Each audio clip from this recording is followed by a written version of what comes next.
오늘 예수님께서 베드로를 부르는 장면을 우리가 읽었습니다.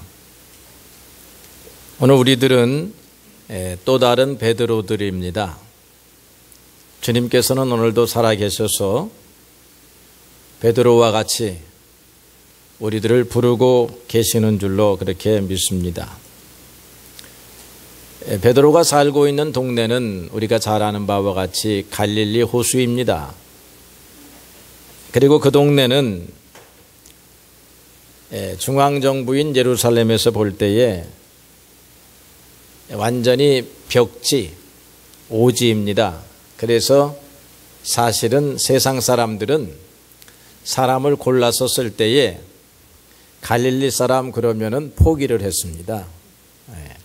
당신 어디 사람이요? 갈릴리 출신입니다. 그러면 뭐 능력 여하를 재보지도 아니하고 이렇게 거절을 받던 그런 사람들이지요. 그런데 하나님의 아들 예수님은 이곳에 오셔서 사람을 구하셨습니다. 사람의 지혜와 하나님의 지혜가 굉장히 다르다라고 하는 것을 배우게 되지요. 그래서 여러분들도 세상에서 사랑을 받으려고 하면 세상의 방법을 따라가야 될지 모르겠습니다만은 하나님의 사랑을 받으려고 하면 세상적으로 가지지 못했다 할지라도 그렇게 걱정하거나 염려할 일이 아니라라고 그렇게 생각합니다. 베드로는 갈릴리 호수에서 성경에는 나와 있지 않지만 부모들도 어부였을 것으로 그렇게 보여집니다. 오늘도 배를 띄워서 고기를 많이 잡고 싶은 소박한 소망을 가진 그런 사람입니다. 장사가 잘 되면 기뻐하고 고기를 못 잡고 잡아온 고기가 좋은 가격에 팔려나가지 아니하면 탄식하고 안타까워하는 우리네의 삶과 그렇게 별반 다르지 않는 그런 사람이었습니다. 그래서 그에게 소망이 있다면 하나님 나에게 좀 큰 배를 주십시오. 그리고 기도하고 바닷가에 나가면 좀 매번 만선을 좀 해 주십시오. 그렇게 기도하던 평범한 사람, 많이 배우지 못한 사람, 자기의 가정 정도를 잘 꾸려나가는 것으로 소망을 삼았던 그런 사람이지요. 그런 사람에게 예수님이 찾아오셨습니다. 찾아오셔서 나를 따라오너라 그렇게 부르신다는 것이지요. 예수님을 따라가는데 베드로가 귀가 좀 어둡지 않았으면 그 다음 말을 잘 들었을 것입니다. 나를 따라오너라. 그리하면 내가 너로 하여금 사람을 낚는다는 말은 익숙한데 사람을 낚는다 하는 말에 대해서는 베드로가 깜짝 놀랐을 수가 있을 것입니다. 아니, 예수님께서 나를 부르시는데 어부가 되게 하시겠다, 낚게 하시겠다. 그런데 그 앞에 사람인데 예수님이 배를 수십 척 가지신 선주도 아니시고 또 갈릴리 일대에서 유명한 그러한 부자도 아니시고 그런데 어떻게 베드로는 이 예수님을 따라갈 수 있었을까? 이런 생각을 우리가 한번 해보게 됩니다. 여러분들은 무슨 생각으로 예수님을 따라가는 예수님의 부름에 응답하신 분들이셨습니까? 예수님께서 사실 베드로 이전에 많은 사람들에게는 수고하고 무거운 짐진 사람들은 다 내게로 오라. 내가 너희를 쉬게 하겠다. 이 말씀을 하실 때에는 예수님 따라가기가 어렵지 않습니다. 그래, 우리가 이 세상에 살면서 무거운 짐을 지고 살아가지. 우리가 해결할 수 없는 많은 문제를 짊어지고 살아가는데 예수님 앞에 나아가면 이 문제가 풀어질 수가 있겠구나. 이런 믿음이 들어와서 우리가 예수님을 따라갑니다. 그런데 오늘 우리가 마태복음을 딱 읽어보니까 이 말씀은 나중에 나오고요. 예수님께서 베드로에게 하신 말씀은 내가 너로 사람을 바꾸어서 사람을 낚는 어부로 만들어야 되겠다라고 그렇게 말씀하고 있는 것입니다. 베드로가 이 말의 뜻을 정확하게 알아들었으리라고는 생각하지 않습니다. 그런데 하나님께서 아브라함을 부르실 때에 아브라함에게 나를 따라오너라, 친척과 일가와 고향을 떠나거라, 그리고 내가 지시하는 땅으로 가자라고 할 때에 이 지시하는 땅에 가면 무엇을 할지 아브라함이 몰랐습니다. 성경 히브리서에서는 이러한 아브라함의 결단과 따름에 대하여 갈 바를 알지 못하고 따라갔다, 그렇게 말함으로써 아브라함이 믿음으로 결단한 것이다, 이렇게 소개하고 있습니다. 그러니까 하나님을 따라가고 하나님의 말씀을 따라간다라고 하는 것은 인간적으로 계산해서 따라갈 수 있는 것이 아니고 하나님을 믿고 예수님을 믿고 믿음으로 나아가는 것이다 라고 하는 것입니다. 하나님께서 처음에 아브라함에게 나타나셨을 때에 이 하늘을 바라보게 하셨어요. 하늘을 바라보거라. 그것도 밤중에 바라보니까 별이 그냥 수없이 많이 있습니다. 내가 너에게 후손을 주는데 하늘의 별과 같이 많게 하겠다는 것입니다. 이 바닷가 해변가를 이렇게 걷게 하시면서 모래알을 쳐다보게 하십니다. 그리고 너의 후손에게 모래알처럼 많은 후손을 주겠다고 약속하는 거예요. 근데 아브라함은 한 명이면 좋겠습니다. 한 명이면. 아니, 하나님은 뭐 이렇게 많이 약속하십니까? 한 사람이면 족하는데요. 그리고 창세기를 읽어보게 되면 아브라함이 한 사람도 사실은 원하지 않았습니다. 일찍 포기했습니다. 자기의 나이가 이제 노년기에 접어들고 사라의 나이도 경수가 끊어졌기 때문에 그때 아브라함의 생각은 나에게 있는 여러 젊은 종들 가운데 좀 지혜롭고 똑똑한 젊은이를 뽑아가지고 후계자로 삼아야 되겠다. 이게 이제 그 당시 아브라함의 생각이었단 말이지요. 그런데 하나님은 아니라는 것입니다. 하늘의 별을 보라는 것입니다. 이 하나님의 생각과 우리의 생각이 이렇게 다를 때가 많습니다. 여러분, 그래서 하나님을 바라봐야 되는 것이에요. 여러분들이 가지고 있는 여러분들의 소망은 하나님이 볼 때 지극히 작은 것입니다. 하나님은 여러분을 그렇게 쓰고 싶어 하지 않습니다. 하나님은 여러분들을 크게 쓰고 싶어 하신다, 이 말이에요. 여러분들은 삶에 지쳐가지고 그냥 요 정도에서 주님 그냥 매일매일 삶에서 일용할 양식을 거두면서 이렇게 살면 그것으로 족합니다 생각하는 베드로나 아브라함에게 오셔서 내가 너를 사람을 낚는 어부로, 내가 너에게 축복을 줄 때에 하늘의 별과 같이 그리고 바닷가의 해변의 모래알과 같이 그렇게 많이 주겠다라고 약속을 하시는 것이지요. 그래서 여러분들이 이 하나님의 약속을 바라보고 사셔야 여러분들의 인생의 그릇이 커지는 줄로 그렇게 믿습니다. 여러분 스스로 여러분의 인생을 개척해 보아야 여러분의 땅 앞형 여러분의 집 지을 땅하고 농사 지을 땅하고 이렇게나 겨우 마련하고 살아갈 수 있지만 하나님은 여러분들에게 당신의 위대한 뜻을 갖고 계시는 그런 사람이라고 하는 것이지요. 그래서 베드로가 예수님을 믿었다는 것입니다. 예수님은 이 성령의 감화로 우리에게 말씀하시기 때문에 진실로 마음이 열려져 있는 사람은 예수님의 말씀을 믿을 수가 있습니다. 왜 하나님이 베드로를 택하여 왔을까? 왜 하나님이 아브라함을 택하여 왔을까? 비밀이 하나 있다라고 저는 생각합니다. 그냥 우연히 가다가 아브라함과 같은 좋은 친구가 있네, 베드로와 같은 좋은 친구가 있네, 이렇게 하나님께서 예수님께서 사람을 고르지 않았다는 것입니다. 이미 천지와 만물을 지으시고 인생의 가슴속 깊은 곳을 들여다보시는 주님께서는 어느 곳에 당신의 사람, 쓸만한 사람이 있다라고 하는 사실을 알고 오셨다라고 봅니다. 그렇다고 하면 우리에게도 소망이 있습니다. 무엇을 준비하고 있어야 되냐면 심령이 가난해야 하는 것입니다. 심령이 가난하여 주님의 말씀을 들을 수 있는 사람, 경청할 수 있는 사람, 그 주님의 말씀이 아멘으로 받아들여질 수 있는 사람, 주님이 나를 부르셔서 손을 이끄시면 그것은 나로 하여금 더 큰 세계로, 더 큰 인물로 인도하시려고 하는 하나님의 계획이다 라고 하는 믿음을 갖게 되는 사람, 이 심령이 가난한 사람이 아니고는 이런 마음을 가질 수가 없습니다. 그렇지 아니하면 우리의 눈과 마음이 온통 세상에 고정되고 세상적인 방법에 고정이 되어서 그 길로 가야 한다라고 해서 하늘의 소리를 듣지 않는 그런 사람들인 거지.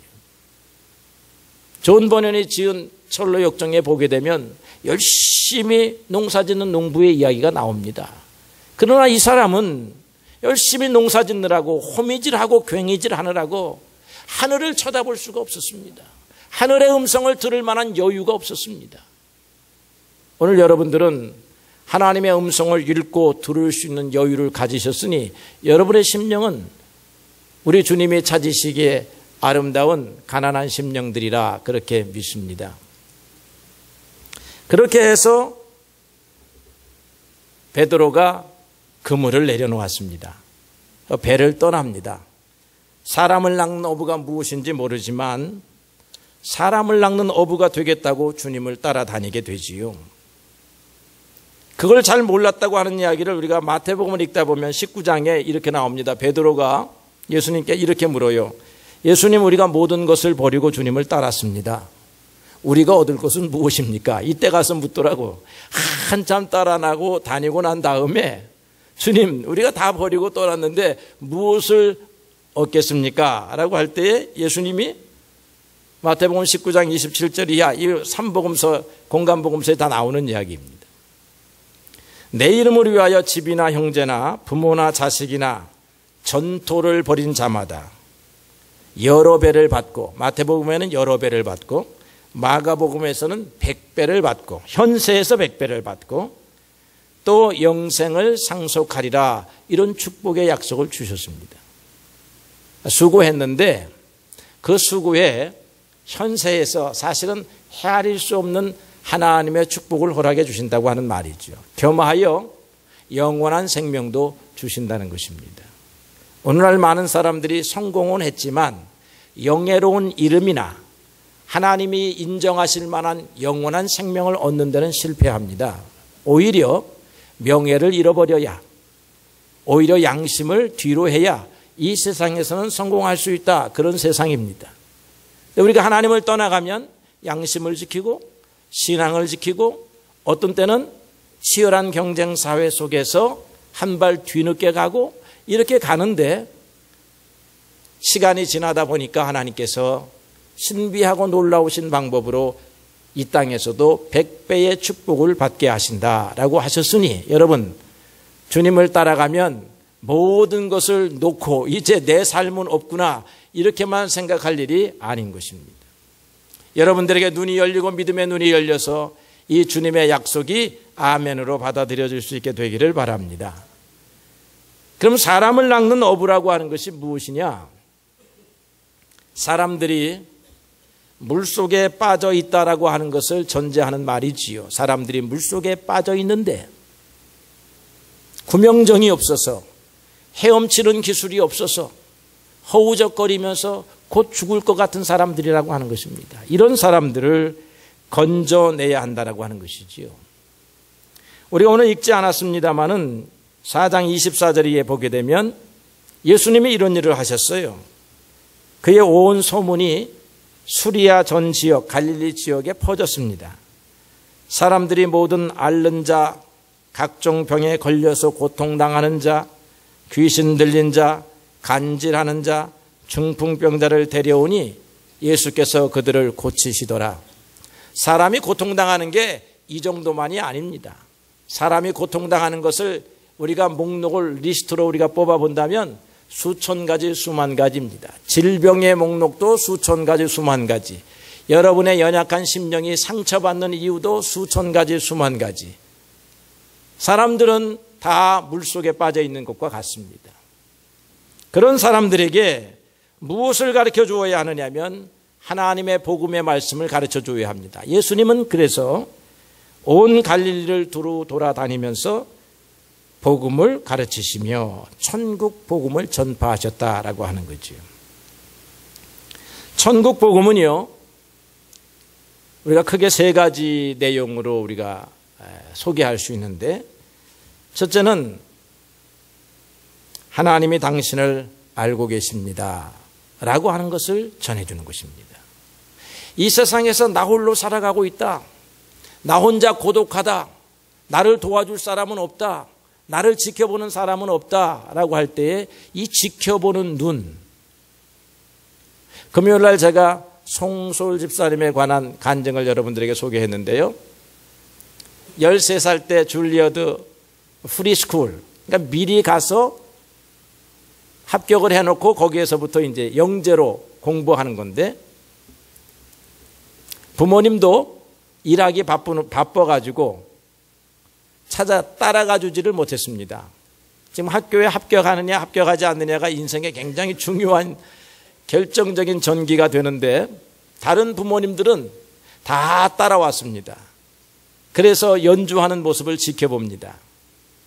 힘을 잃다가도, 올림픽 선수들이 힘을 잃다가도 저 위에서 부모님이 지켜보고 계시고, 또 기도하는 부모님을 보면 무슨 힘이 나잖아요. 힘이 탁 나는데, 이 송솔이라고 하는 젊은 어린아이는 엄마가 가봐야 떨어진다, 떨어질 것이니까 그냥 한번 쳐보거라, 마음에 실망하지 말아라, 엄마는 일하러 나가야 되니까 같이 가볼 수도 없다, 이렇게 하고 혼자 가서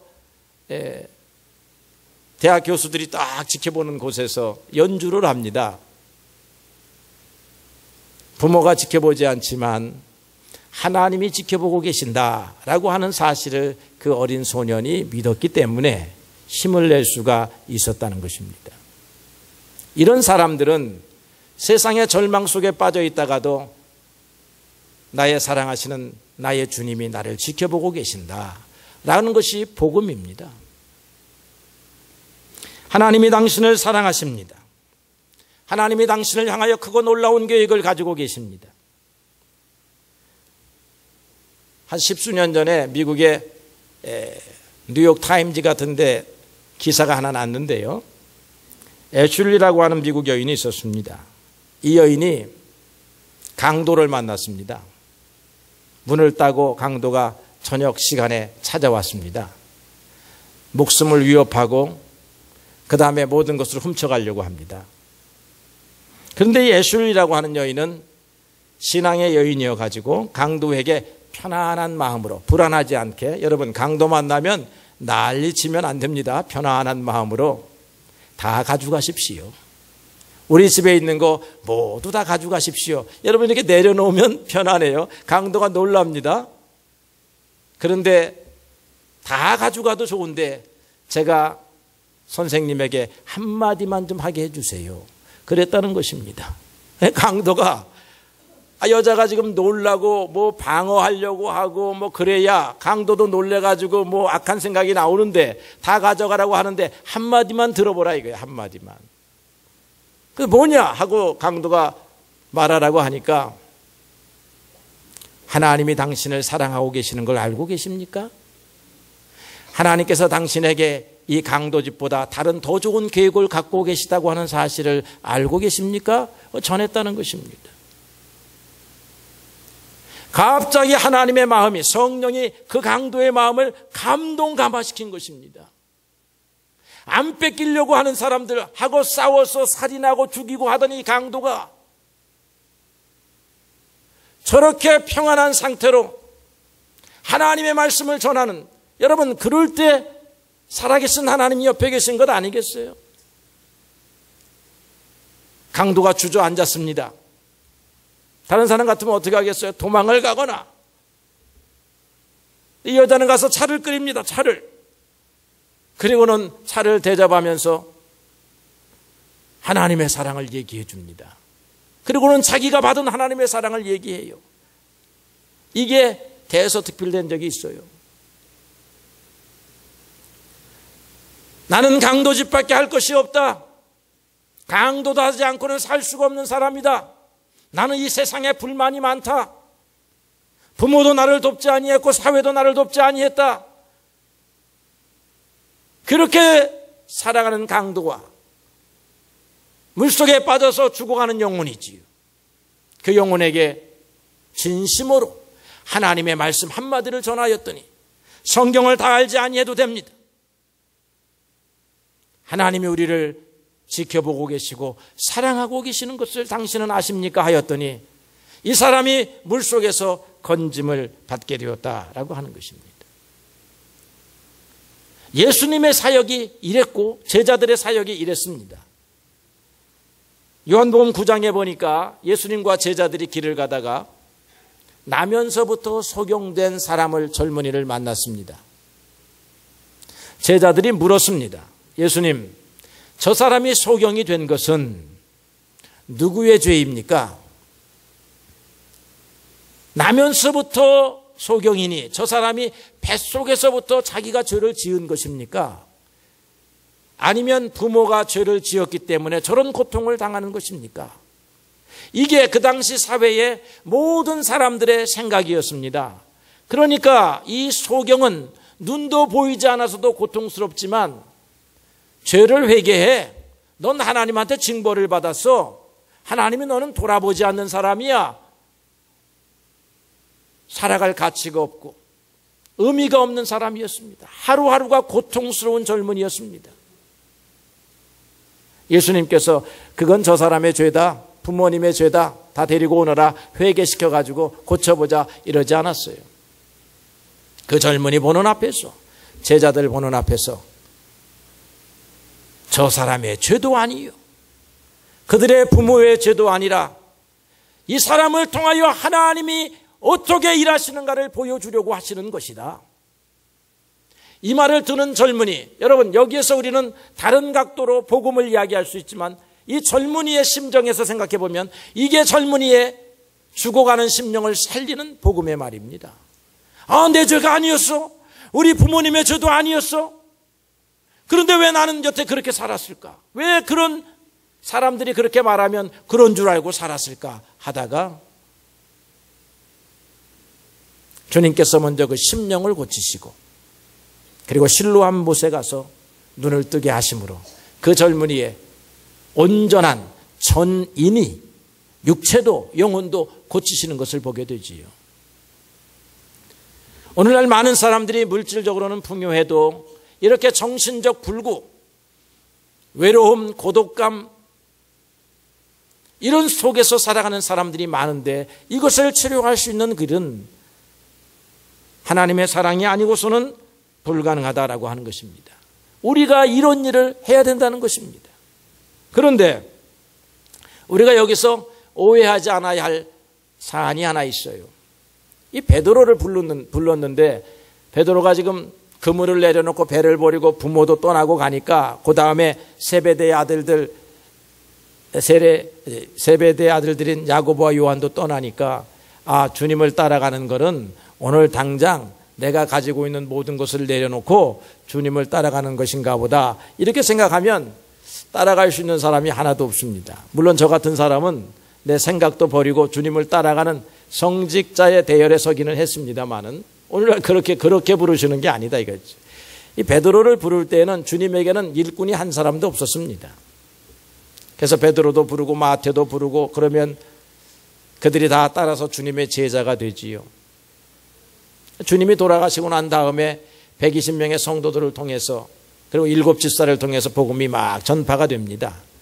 전파가 되어가지고 예루살렘에 공동체가 생기고 나아가서 수리아 지역 심지어는 다메섹 안디옥 지역까지 막 교회들이 일어난단 말이에요. 일어나니까 그때는 누가 필요하냐 하면 그 교회를 지키는 사람이 필요해요. 농부이면서 교회를 지키는 사람, 어부이면서 교회를 지키는 사람, 장사하면서 교회를 지키는 사람이 필요합니다.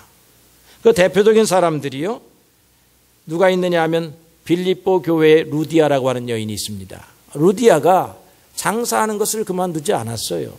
장사를 했습니다. 그런데 장사하는 목적과 이유가 달라졌습니다. 내가 왜 이 장사를 하지? 맨 처음에는 돈을 많이 벌어서 창고를 크게 짓고 대사업가가 되고 권력에 줄을 대고 그래서 풍요로운 자기 만족을 위한 기업을 운영했다라고 하면 하나님을 알게 되니까 이 기업을 누가 주셨는가? 하나님이 주셨다. 이것을 가지고 어떻게 하나님을 영화롭게 할 것이냐? 이런 사람으로 바뀌었습니다. 그러니까 하나님께서 그의 기업을 어떻게 하셨을까요? 더 크게 하셨습니다. 성경에는 안 나와 있는데 더 크게 하셨다고 믿어집니다. 그래야 빌립보 교회를 어떻게 해요? 하나님의 이름으로 섬기고 봉사할 수가 있는 것입니다. 골로새 교회에는 빌레몬이라고 하는 사람이 있었습니다. 노예도 많이 가지고 있었고 농토도 많이 가지고 있었습니다. 빌레몬이 자기의 기업을 버리질 않았습니다. 그런데 자기의 기업이 하나님의 것이라고 하는 것을 알게 되었습니다. 그래서 이 빌레몬의 집에서 골로새 교회가 시작하는 것입니다. 달라졌습니다. 돈을 버는 목적이 달라졌습니다. 인생의 가치관이 달라졌습니다. 하나님이 나를 부르셨다라고 소명으로 이해를 했습니다. 여러분들 이름을 들어보셨는지 모르지만 한국에도 히포크라테스가 있었습니다. 우리 시대에 살았습니다. 장기려 박사라고 하는 분입니다. 이분이 부산에서 병원을 시작합니다. 그런데 이 사람의 관심은 큰 병원에서 의사가 되는 것에 관심을 갖지 아니했습니다. 가난한 사람을 위한 병원을 생각했습니다. 그가 이렇게 하나님 앞에 기도합니다. 하나님, 돈이 없어서 의사를 만날 수 없는 사람들을 위해서 제 평생을 바치겠습니다. 자기의 의술이, 그럼 이 장기려 박사가 굶고 살았느냐? 그것도 아니에요. 장기려 박사는 부와 명예를 다 얻은 사람이지요. 이런 의사가 나타나기가 어렵습니다. 이 사람은 베드로처럼 전적으로 자기의 삶을 포기했지요. 우리가 이런 의사들을 하나님께서 주신 이유는 너희도 다 그와 같은 의사가 되라고 하는 것이 아니라 의사들이요, 농부들이요, 장사하는 사람들이요, 하나님이 너에게 주신 달란트와 재능과 부요가 누구를 위해서 결국은 사용되어야 하는가 하는 것을 좀 생각해 보라고 하는 것이지요. 이게 오늘 우리 모두가 사람 낚는 어부가 되어야 하는 이유인 것입니다. 하나님께서 우리를 부르셨습니다. 첫째로는 무엇으로 부르셨어요? 자녀로 부르셨습니다. 그래서 하나님께서 온갖 자기의 풍요로운 것을 주십니다. 여러분, 하나님의 자녀라고 하는 사실을 믿고 사세요. 그러면 하나님이 자녀에게 아끼지 않고 주시는 것입니다. 그런데 우리가 성경을 또 읽다 보니까 어떤 아버지에게, 포도원을 가진 아버지가 두 아들이 있었습니다. 그래서 두 아들에게 가서, 야, 포도원에 가서 좀 일 좀 해라. 네가 오늘은 좀 일을 해야 되겠다라고 하니까 어떤 아들은 포도원에 가서 일을 하고 어떤 아들은 놀러 갔다는 것인데, 아버지의 아들이라 할지라도 아버지의 기업에서 일하는 아들이어야 된다는 것이지요. 일꾼이 되어야 하는 것입니다. 우리가 하나님의 자녀이기만 하면, 우리가 아마 정신박약아이거나 제대로 사람 노릇 못하면 아들 노릇만 해도 됩니다. 다 평생을 어머니 아버지가 먹이고 입히지요. 근데 우리가 정상적인 사람이라고 하면 아버지 일을 해야 하는 것이지요. 그래서 일꾼으로 부르시는 것입니다. 그게 오늘 사람을 낚는 어부라고 하는 것입니다. 어부 일을 하더라도, 오늘 베드로는 어부 일을 버렸지만 어부 일을 하더라도 하나님을 믿고 하나님의 영광을 위하여 고기를 잡는 사람, 농부 일을 하더라도 하나님을 알고 하나님의 영광을 위하여 농부 일을 하는 사람이 오늘 필요하다는 것입니다. 이런 표현을 성경에서 곳곳에서 이렇게 표현하죠. 너희는 세상의 빛이라. 너희는 세상의 소금이라. 너희는 그리스도의 향기라. 이게 다 일하는 것과 관련이 되어 있습니다. 또는 그리스도의 좋은 병사라. 이런 것과 관련이 되어 있습니다. 주님의 일을 하면 여러분 손해를 봅니까? 결코 손해를 보지 아니합니다. 오늘 베드로와 요한이, 베드로와 안드레가 손해보는 인생을 살았습니까? 그렇지 않습니다. 에스더가 주님의 일을 하다가 손해를 보았습니까? 요셉이 주님의 일을 하다가 손해를 보았습니까? 잠깐 손해를 보는 과정은 있을 수가 있습니다. 요셉이 하나님의 영광을 위하여 악과 손을 잡으려 하지 아니하고 하나님 때문에 의를 지키려고 하다 보니까 다시 또 추락해가지고 감옥으로 가는 일은 있었지만 그것이 디딤돌이 되어서 하나님이 더 크게 사용하시는 것을 보게 되는 것이죠. 베드로가 우리는 주님 모든 것을 버렸는데 우리는 아무것도 가지지 말라는 말입니까? 라고 했지만 주님께서 현세에서도 100배를 받고 또 죽어서도 영생을 상속하기에 부족함이 없다라고 그렇게 말씀하십니다. 여러분, 주님께서는 우리보다 더 큰 계획을 가지고 계십니다. 여러분들이 생각하는 직업전선보다 더 큰 계획, 여러분들이 생각하는 창고보다 더 큰 창고를 여러분들이 가지시기를 원합니다. 이것을 가지고 주를 위하여 일하라고 하는 것입니다. 주를 위하여 일하면 여러분 영예로운 이름도 얻고 여러분의 심령의 기쁨도 충만하고 삶의 보람과 가치도 얻게 되고 그리고 여러분의 삶이 결코 빈곤하거나 가난에 빠지지 않게 하시는 하나님을 만나게 되는 것입니다. 우리 사랑하는 지연교회 모든 성도들이 주님이 나를 일꾼으로 사용하시기를 원하신다. 주님의 일꾼, 여기에 대한 신앙 고백이 있어야 되리라고 생각합니다. 내 중심으로 살았던 삶에서 주님 중심으로 살리라. 내 일은 주님께 맡기고 주님을 위하여 일하게 되면 주님께서 너희가 걱정하고 염려하는 것들을 어떻게 주시겠다고 했느냐면 더하여 주신다고 하셨습니다. 필요한 것들을 주시는 데다가 거기에 덧붙여서 더하여 주십니다. 이게 오늘 우리가 가지고 있는 믿음의 비밀입니다. 오늘 믿음을 가지고 주님을 따라가는 사람들은 이 믿음의 비밀을 가지고 이러한 삶의 간증을 가졌기 때문에 따라가는 줄로 믿습니다. 여러분들이 오늘 기도해 주는 사람이 여러분의 기도 때문에 일어설 수 있습니다. 여러분들이 대접하는 한 그릇의 밥, 잠깐의 시간, 격려의 말로 그 사람이 죽음에서 살아나서 여러분들로 하여금 사람 낚는 어부의 맛을 느끼게 하실 것입니다. 사랑하는 여러분들에게 하나님이 여러분들을 사용하시며 여러분들을 큰 인물로 여러분들이 하는 일을 통해서 번성하게 하셔서 여러분들을 통하여 하나님의 영광이 드러날 수 있게 되기를 주님의 이름으로 축복합니다.